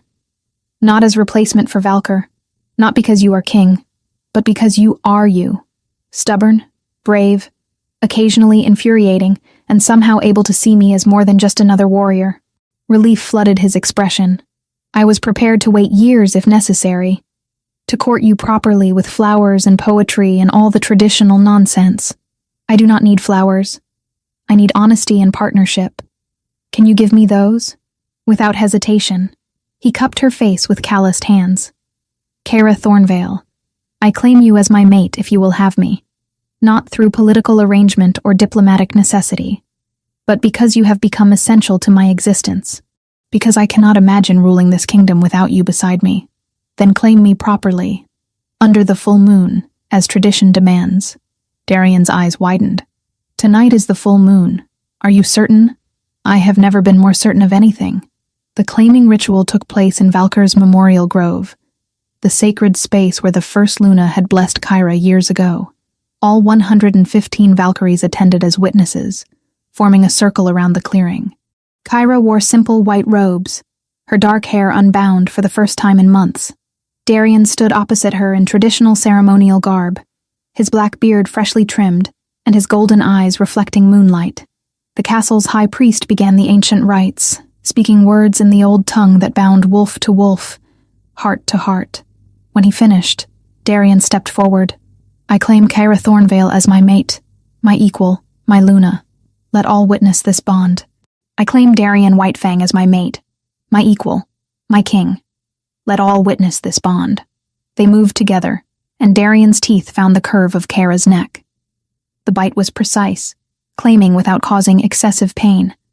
She felt the bond snap into place, a connection that wove through her consciousness and anchored her to him on levels beyond the physical. Then she transformed partially, allowing her wolf's teeth to emerge. She marked him in return, establishing the equality she had demanded. Not subject to king, not warrior to alpha, but equal partners bound by choice rather than obligation. The bond flared bright, visible as silver light that surrounded them both. Power rushed through Kyra, Darian's alpha strength mingling with the blessing Valkyr had given her. Together, they created something new, something balanced. When the light faded, they stood before the assembled warriors as true mates. The Valkyries howled approval, their wolf voices rising in celebration that echoed across the mountain peaks. Afterward, as the gathered witnesses departed for the feast prepared in their honor, Darian drew Kyra close. "How does it feel?" he asked. "Being Luna? Strange. Terrifying." "Right." She touched the mark on his neck, feeling the bond pulse between them. "I do not wish to replace Valkyr in people's hearts. You will not replace her. You will honor her by becoming who you are meant to be. She trained you for this, Kara. Everything she taught you, every lesson she drilled into your mind, was preparation for the role you now hold. Will I be worthy of it? You already are." Darian kissed her forehead. "You fought impossible odds and won. You uncovered conspiracy that saved the kingdom. You led warriors into battle and brought them home alive. If that is not worthy, I do not know what is." They walked back to the castle together, hands intertwined. Tomorrow would bring new challenges. Governing, rebuilding, expanding the shields. But tonight, they were simply mates enjoying peace hard won. In the memorial grove behind them, moonlight touched Valkyr's shrine, and for just a moment, the air shimmered with silver light that might have been blessing or might have been moonbeams. Either way, Kara felt approval wash over her. The Luna who had trained her, who had blessed her, who had given her purpose, was at peace. The shields would endure, the kingdom was safe, and Kara Thornvale, once a broken orphan living on the streets, was now Luna of Shadowpeak, general of the Valkyrie shields, mate to the Alpha King. She had claimed her destiny, and she would defend it with everything she was. Chapter 8. The Luna's Promise. 5 months passed in the rhythm of rebuilding and renewal. Kyra stood in what had once been Valkyr's private training yard, now expanded to accommodate 112 warriors. The Valkyrie shields had grown beyond their pre-dissolution numbers, attracting recruits from across the kingdom who sought the honor of serving under the Luna, who had survived slavery and led her sisters through impossible battle. Morning drills began before dawn, as they always had. Kyra moved through the ranks, correcting stances and demonstrating techniques that Valkyr had perfected over decades. The muscle memory of those early training sessions remained vivid, guiding her hands as she adjusted a young recruit's grip on her practice sword. "Keep your elbow aligned with your shoulder," she instructed. "The power comes from your core, not your arm." Again, the recruit complied, executing the strike with improved precision. Kyra nodded approval before moving to the next pair of sparring warriors. Tessa commanded the Eastern Training Grounds now, working with more advanced fighters on tactical formations. Bryn oversaw the archery ranges, her natural talent with a bow making her the obvious choice. Lysa managed the quartermaster's office, ensuring every warrior had proper equipment and supplies. They had transformed from scattered survivors into something formidable once more. The Valkyrie shields stood as proof that determination could overcome even systematic destruction. "Impressive." Darian's voice carried across the yard. He stood at the entrance, watching with the satisfaction of a king witnessing his realm's strength. "Though I should not be surprised. You have always exceeded expectations." Kyra called for the warriors to continue their drills, then walked to meet him. 5 months of marriage had made his presence feel natural rather than startling. The mate bond hummed between them constantly, a connection that brought comfort rather than distraction. "You came to watch training?" she asked, noting he wore formal council robes rather than his usual comfortable attire. "I came to steal my Luna for a private conversation." His golden eyes held something she could not quite interpret. Concern, perhaps. Or anticipation. They walked to the castle's eastern tower, the same chamber where Valkyr had once spoken to Kara about succession planning. The circular room now served as Kyra's private office, filled with tactical scrolls and recruitment records. Darian closed the door behind them, his expression growing serious. "We need to discuss something important. And before you argue, know that I have consulted healers, examined all relevant precedents, and prepared comprehensive contingency plans." Kyra's wolf stirred uneasily. "What has happened?" "You are pregnant." The words hung in the air between them. Kyra's hand went unconsciously to her abdomen, where she had noticed changes over the past 2 weeks. Subtle shifts in her body's rhythms. Heightened sensitivity to scents. A persistent exhaustion that even rest did not fully cure. "How long have you known?" she asked quietly. "I suspected for 3 weeks. My wolf could sense the change in your scent, but I wanted confirmation from the healers before saying anything. They examined you while you slept last night. Forgive the intrusion, but I needed certainty. You should have asked permission. I should have. I apologize. Darian moved closer, his hands finding hers. But Kara, you are carrying our child, our heir. This changes everything. Fear and wonder warred within her. A child. She was 27 years old, Luna of the Kingdom, general of the Valkyrie Shields, and about to become a mother. The responsibility felt crushing. I cannot abandon my duties, she said firmly.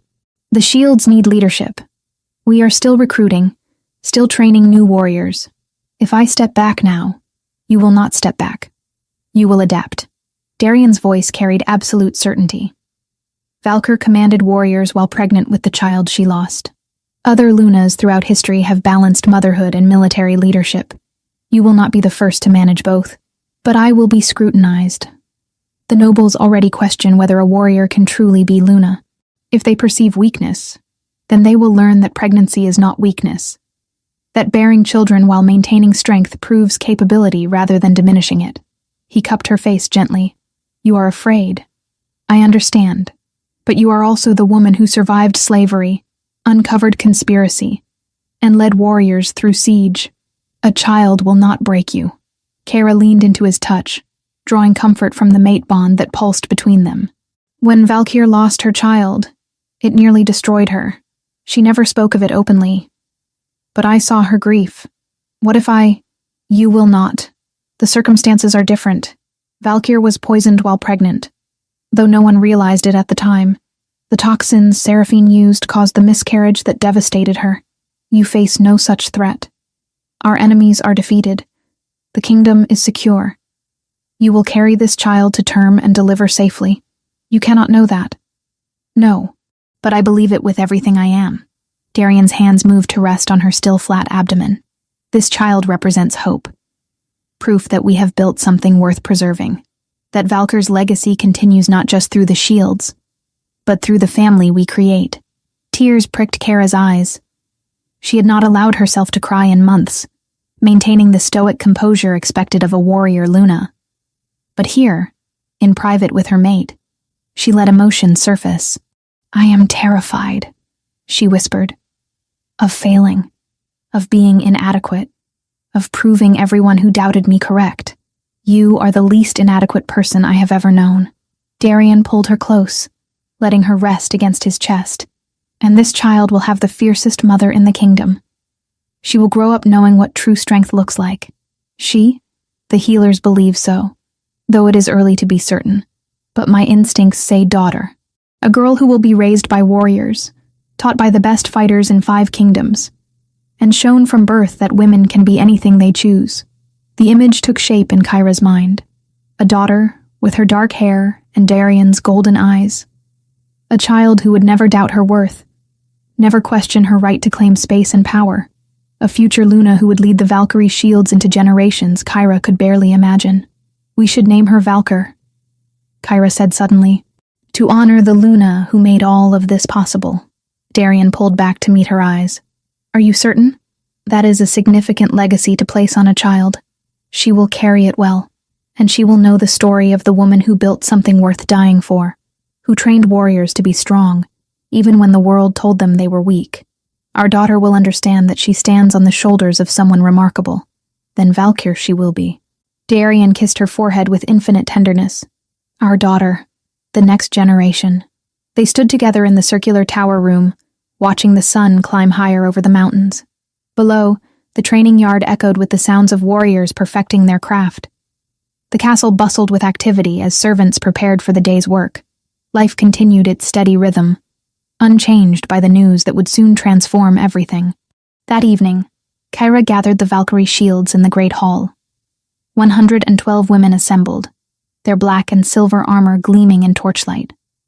They represented every region of the kingdom, every social class, united by their commitment to the ideals Valkyr had instilled. Kyra stood on the raised platform, where Luna Valkyr had once addressed them, where Seraphine had announced the Order's dissolution, where so much history had unfolded. Sisters, she began, her voice carrying to every corner of the hall. 5 months ago, we were scattered and broken. The order that defined us had been destroyed through treachery. Many of us had been sold into slavery. We had every reason to surrender, to accept that what Valkyr built was gone forever. She paused, letting the words settle. But we did not surrender. We fought. We survived. We uncovered the truth and brought traitors to justice. We defended this castle against impossible odds and proved that the Valkyrie shields cannot be destroyed by conspiracy or force. Murmurs of agreement rippled through the assembled warriors. Today, I bring news that will shape our future. I am pregnant with the king's child. In approximately 7 months, I will deliver a daughter who will be named Valkyr, in honor of the Luna who trained us all. Silence, then eruption. Warriors cheered, stamping feet and banging fists against armor in celebration. The sound shook the rafters. Kyra waited for quiet before continuing. Some will see this as weakness. Some will claim that motherhood makes me unfit to lead warriors. To those who think so, I say this. Valkyr herself bore children while commanding armies. Countless Lunas throughout history have balanced motherhood and military leadership. I will do the same. And our daughter will grow up knowing that women need not choose between family and purpose. We can claim both. More cheers, louder this time. Tessa stood, her voice rising above the noise. We stand with you, Luna. Today, tomorrow, and every day after. The shields endure. The shields endure. The warriors echoed as one. Kyra felt emotion swell in her chest. These women had followed her through hell and emerged stronger. They had proven their loyalty in blood and steel. They would stand beside her through the challenges ahead. Then let us continue the work Valkyr began, she said. Let us train the next generation of warriors. Let us show the kingdom what strength truly means. And let us build a future where our daughters need never doubt their worth. The celebration lasted hours. Wine flowed freely. Warriors shared stories of battles fought and victories won. Tessa recounted the market rescue with embellishments that made Darian seem even more impressive than reality. Bryn demonstrated archery tricks that drew applause. Through it all, Kara sat with her hand resting on her abdomen, where a new life grew. A daughter who would inherit more than just a kingdom. She would inherit the legacy of warriors who refused to break, the courage of a Luna who built something worth preserving, the determination of women who had survived impossible odds. Later, in the royal chambers she shared with Darian, Kyra stood before the mirror and studied her reflection. She looked different somehow. Not physically, not yet. But there was a quality to her expression that had not existed before. Certainty, perhaps. Or peace. You are radiant, Darian said, appearing behind her. His hands settled on her shoulders, his reflection joining hers in the mirror. Pregnancy suits you. I am barely pregnant. Give me 3 months before making that assessment. I will think you beautiful at every stage.